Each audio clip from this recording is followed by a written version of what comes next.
বাপ দাদাৰ দলৰ মানুহবোৰে কৈ থাকে যে AIDF দলে কি কৰিছে, আজিৰ দিনৰ ঘটনা কি কৰিছে, ভিডিঅ'টো সম্পূৰ্ণ চাওক যে AIDF দলে কি কৰিছে।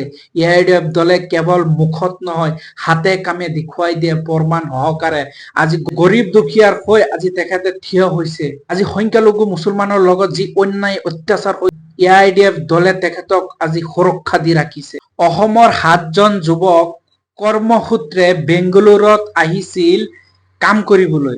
এয়া কাম কৰিবলৈ আহি এই ভাৰতীয় নাগৰিকত্ব থকাৰ পিছতো তেখেতক বিদেশী সজাই বেংগলোৰ আৰক্ষী চকীত থানাৰ ভিতৰত মাতি আনি তেখেতক আবদ্ধ কৰি ৰাখিছিল। আৰু এই খবৰটো মানকাছাৰ সমষ্টিৰ বিধায়ক আমিনুল ইছলাম ডাঙৰীয়াই কথাটো যেতিয়া শুনা পাইছে, তেখেতৰ সমষ্টিৰ এই যুৱক কেইজন লগালগ তেখেতে বেংগলোৰ আৰক্ষীৰ লগত যোগাযোগ কৰে আৰু তেখেতৰ লগত আৰক্ষী প্ৰশাসনৰ লগত যোগাযোগ কৰি আলাপ আলোচনা কৰি তেখেতক মুকুলাই আনিবলৈ সক্ষম হৈছে। আজি চাওক, মুছলমান সংখ্যালঘু সম্প্ৰদায়ৰ মানুহ বেংগলুৰুত গৈ বহিৰাজ্যত গৈ তেখেতে সুৰক্ষিত নহয়।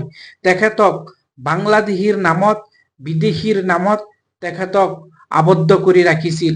আৰু সেই খবৰটো পাই আজি সন্মানীয় বিধায়কে তৎক্ষণাৎ আজি এই কামটো কৰিবলৈ সক্ষম হৈছে। আৰু একাংশ মানুহে প্ৰশ্ন উঠাই AIDF দলৰ ওপৰত যে AIDF দলে কি কৰিছে। আজি আপোনালোকৰ ক'ব বিচাৰিছো বাপ দাদাৰ দল বুলি কয় যে, বাপ দাদাৰ দলে যেতিয়া সংখ্যালঘু মানুহৰ ওপৰত অত্যাচাৰ জুলুম হয় তেতিয়া এষাৰ মাত দিবলৈ তেখেতৰ সময় নাথাকে।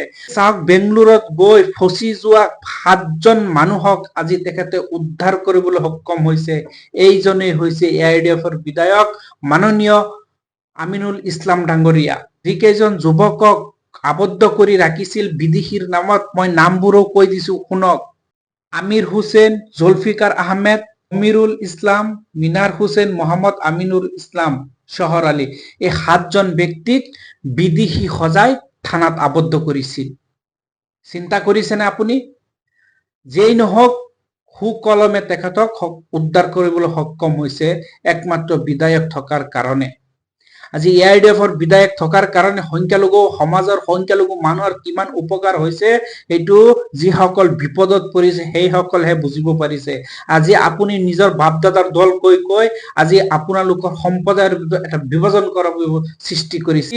সাহসী দলৰ চৰকাৰলৈ আমিনুল ইছলাম ডাঙৰীয়াৰ প্ৰশ্ন, নাগৰিকত্ব থকাৰ পিছতো বাৰে বাৰে কৰ্মসন্ধানী লোকে একে ৰাষ্ট্ৰত এনে সমস্যাৰ সন্মুখীন হ'ব লগা হয়। কেতিয়ালৈকে আৰু সংখ্যালঘু লোকে এনেদৰে নিজৰ নাগৰিকত্ব প্ৰমাণ দিব লাগিব? এনেকৈ প্ৰশ্ন কৰিছে চৰকাৰক আমিনুল ইছলাম ডাঙৰীয়া। সমস্ত ঘটনাটো তেখেতৰ ফেচবুক পেজত তেখেতে পোষ্ট কৰিছে। দুৰ্ভাগ্যজনক কথা যে এই বাতৰিটো আজি অসমৰ একাংশ সংবাদ মাধ্যমে বজাবলৈ তেখেতৰ সময় হৈছেনে? কেৱল মাত্ৰ মুছলমান, কেৱল মাত্ৰ সংখ্যালঘু হোৱাৰ কাৰণে আজি সকলো দিশতে যেন সকলোৱে অৱহেলিত কৰা দেখা পোৱা যায়। যেই নহওক সকলোকে বিনম্ৰ অনুৰোধ কৰিম, এই যে বৰ্তমান আপোনালোকৰ সন্মুখত নিৰ্বাচন আহিছে, আপোনালোকৰ সন্মুখত যি থিয় হয়, যি দল আহে আপোনালোকক সহায়ৰ হাত আগবঢ়ায়, সেইসকলক আপোনালোকে ভোট দিব। স্বাৰ্থলোভী নহব, নিস্বাৰ্থত আপোনালোকে ভোট দিব। কাৰণ যিয়ে আপোনাৰ হৈ, আপোনাৰ জাতিৰ হৈ, আপোনাৰ পৰিয়ালৰ হৈ আজি মাত মাতিবলৈ সক্ষম হৈছে, আপোনাক বচাবলৈ সক্ষম হৈছে, আপোনাক সুৰক্ষা দিবলৈ সক্ষম হৈছে, তেনেহলে সেই দলক আপুনি ভোট নিদি কাক ভোট দিব?